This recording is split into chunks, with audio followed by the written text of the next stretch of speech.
Everyone wants to be free. It is one of the oldest human desires. Cultures have built their identities around it. Wars have been fought in its name. People have given up everything trying to find it. And yet, for something so universally wanted, freedom is surprisingly hard to define. And even harder to actually feel. Ask most people what freedom means and they will describe its absence. No boss telling them what to do. No debt. No obligations. No one making demands on their time. Freedom, for most people, is the removal of things. Take away enough limits and you will find it on the other side. But is that actually true? Think about the last time you had a completely free day. No plans. No obligations. Nothing you had to do. Did you feel free? Or did you feel slightly restless? Slightly aimless? Maybe even a little anxious? If you felt that second thing, you are not alone. And there is a reason for it. The idea that more choice and fewer limits automatically produce freedom is one of the great misconceptions of modern life. The truth is more complicated. And more interesting. Let us start with a distinction that a philosopher named Isaiah Berlin made in 1958. Berlin was a British philosopher who gave a now famous lecture at Oxford University. He argued that freedom is not one thing. It is two different things. And confusing them causes a lot of suffering. The first kind he called negative freedom. This is freedom from interference. Freedom from control. Freedom from things that restrict you. No one telling you what to do. No rules stopping you. No obligations binding you. This is the kind of freedom most people think of first. And it is real. It matters. Being free from oppression, control, or coercion is a genuine and important thing.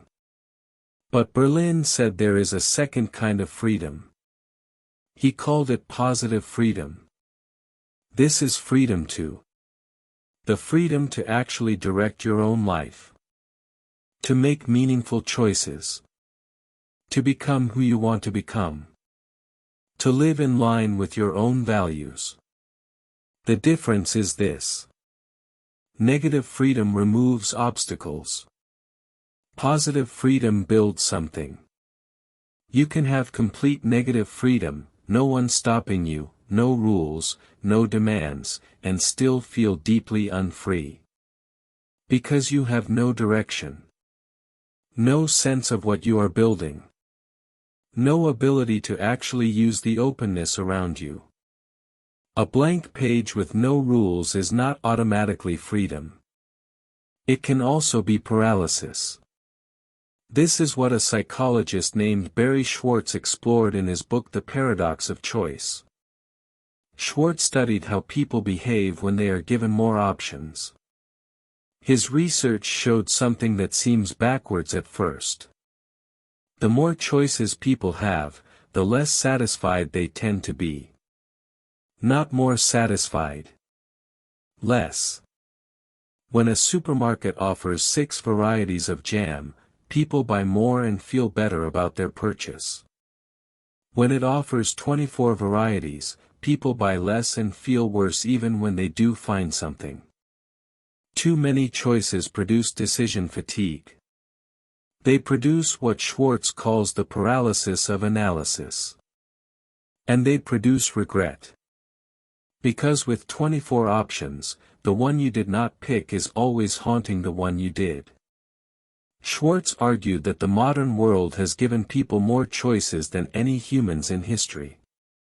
And that this abundance, which we call freedom, has actually increased anxiety and decreased satisfaction. We have more options. And we feel less free. Because freedom was never really about the number of options. It was about something else. Now let us talk about the version of freedom that people chase most often. The one that looks like escape. Escape from a job you do not like. Escape from a routine that feels suffocating. Escape from responsibilities that have built up around you. This kind of freedom is real as a feeling. The relief of stepping out of something that has been weighing on you is genuine. There is nothing wrong with wanting it. But escape is not the same as freedom. Escape is just the removal of one constraint. It does not build anything in the space that opens up. The person who quits the job they hate but has no sense of what they actually want to do next does not suddenly become free. They become adrift. Freed from one thing. Lost in the open space that follows. And that open space, without direction, can become its own kind of prison. A quieter one. One without bars. But just as confining. Because what fills the emptiness when you remove the thing you were escaping from? If you do not have an answer to that question, freedom becomes anxiety wearing different clothes. There is a concept in psychology called self-determination theory. Developed by Edward Deci and Richard Ryan, it suggests that human beings do not simply want the absence of control. They want three specific things. Autonomy, competence, and connection. Autonomy means feeling like your choices come from you, not from external pressure. Competence means feeling capable and effective in what you do. Connection means feeling genuinely close to others. When these three things are present, people feel free. Even in structured environments. Even with significant responsibilities. Even in the middle of demanding lives. When they are absent, people feel unfree. Even when they have unlimited choices. Even when no one is telling them what to do. This tells us something important. Freedom is not about the removal of all structure. It is about having the right kind of structure. Structure that feels chosen rather than imposed. Real freedom is not escape. It is direction. It is knowing what you actually want and having the capacity to move toward it. And that kind of freedom, the kind that feels like something rather than just the absence of something, is built. Not found. Here is a paradox that takes most people a long time to understand. Structure creates freedom. Limits create freedom. This sounds wrong. We are trained to think of limits as the opposite of freedom. Rules as the enemy of independence. But think about music. A musician who knows their instrument deeply, who has practiced for years, who understands scales and rhythm and harmony, that musician is free on stage in a way that a beginner is not.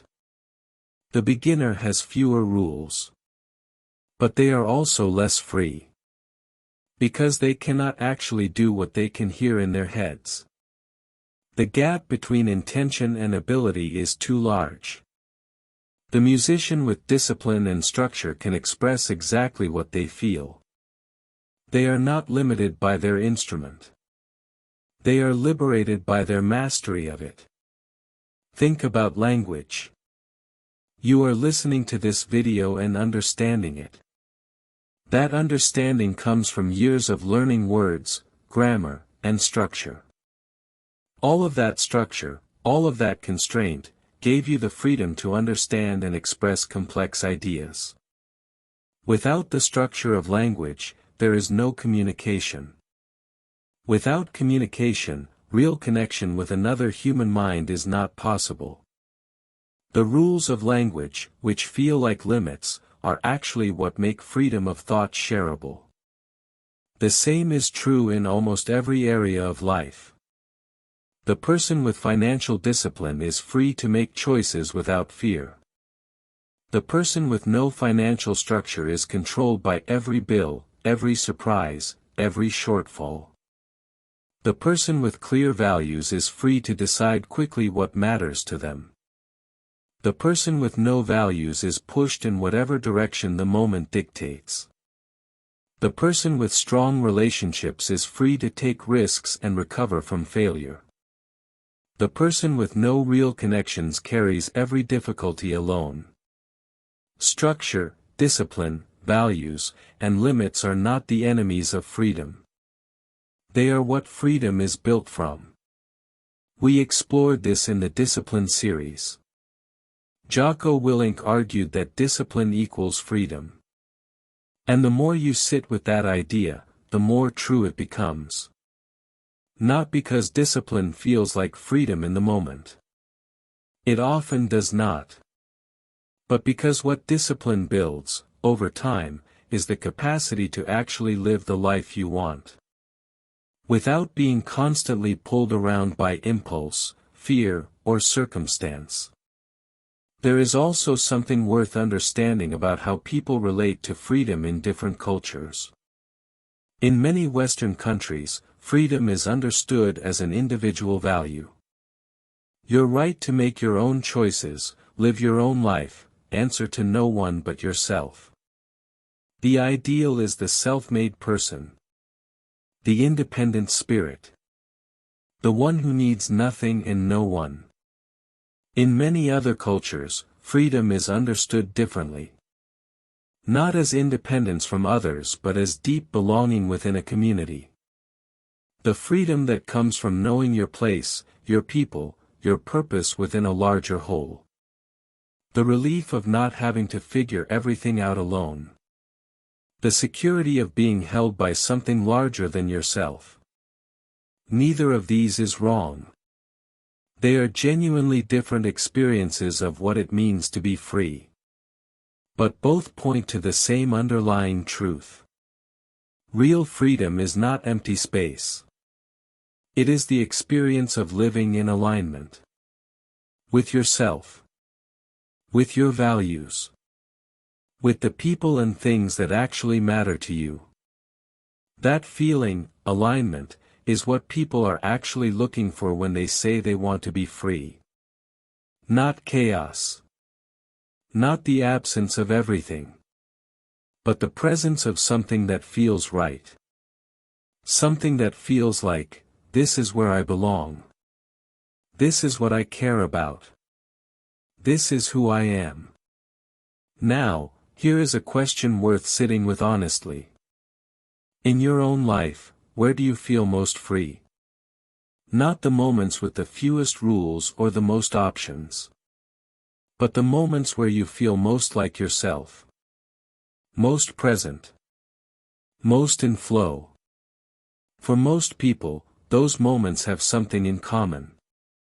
They are doing something they are genuinely good at. Or spending time with people they genuinely love. Or moving towards something they genuinely care about. In those moments, limits are invisible. Because the structure has become so natural that it no longer feels like restriction. It just feels like living. And notice what is not present in those moments. It is not an absence of obligation. Most meaningful moments in life come with significant obligation attached. Caring for someone you love. Building something that matters. Showing up for work you believe in. What is present is something different. A sense of alignment between who you are and what you are doing. A feeling that this moment belongs to you. That you chose it. That it reflects something real about who you are. That is positive freedom. Not the freedom from things. But the freedom to be fully, genuinely, unmistakably yourself. And it turns out that getting there often requires less escape and more building. Less chasing the feeling of freedom and more creating the conditions in which it naturally appears. Those conditions look different for every person. But they almost always include knowing what you value, building discipline around it, and choosing relationships that allow you to be real rather than performing. Which is what this entire series of videos has been moving toward. Not a destination called freedom. A practice. A set of daily choices that over time build a life that actually feels like yours. That is the only freedom worth having. Not the empty kind. The full kind. The kind that is not found by removing everything, but built by becoming someone. I hope this video brought you something meaningful. If you find it helpful, please like and share it with someone who may need it. Subscribe if you would like to hear more stories like this. Wishing you a calm and peaceful day.